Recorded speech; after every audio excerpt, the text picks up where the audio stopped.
వీక్షించేటువంటి మహిళామణులకి ఈ వరలక్ష్మి వ్రతం పూజ చేసుకునేటప్పుడు అందరూ కూడా వరలక్ష్మి వ్రతకల్పం పూజ పుస్తకాన్ని దగ్గరలో పెట్టుకుంటారు. కానీ కొన్ని అందులో ఇవ్వబడనటువంటివి పూజా విధానంలో ఖచ్చితంగా అందరూ చేసే మిస్టేక్స్ ఏంటంటే గణపతి పూజ చేయరు. కాబట్టి వినాయక వ్రతకల్పం ప్రకారం గణపతి పూజ చేసుకోవాల్సిందే. తర్వాత అమ్మవారి యొక్క ఆవాహన శ్లోకం ఉంటుంది, ఆ ఆవాహన చేస్తారు. తదనంతరం ఇక సింహాసనము, అర్ఘ్యము, పాద్యము, అర్చన ఉంటుంది, అభిషేకం ఉంటుంది, వస్త్రం ఉంటుంది.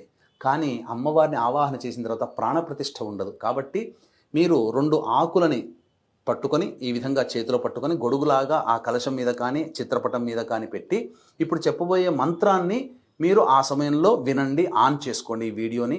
ఓం అసునీతే పునరస్మాసు చక్షుః పునః ప్రాణమిహనో దేహి భోగం జోక్పశ్యేమ సూర్యముచ్చరంతమనుమతే మృడయా ఆనః స్వస్తి అమృతం వైః ప్రాణ అమృతమాపః ప్రాణ నేవయథాస్థానముపహ్వయతే.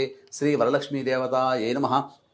స్థిరో భవ వరదో భవ సుముఖో భవ సుప్రసన్నో భవ స్థిరాసనం కురు అని చెప్పి అక్షితలు వేయండి.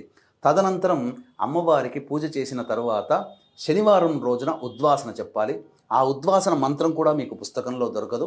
ప్రేక్షకులకి గమనిక, ఈ యొక్క 8వ తారీఖు రోజున జాతకరీత్యా విద్య, వివాహ, ఉద్యోగ, దాంపత్య, సంతాన, అనారోగ్య, రుణబాధలు,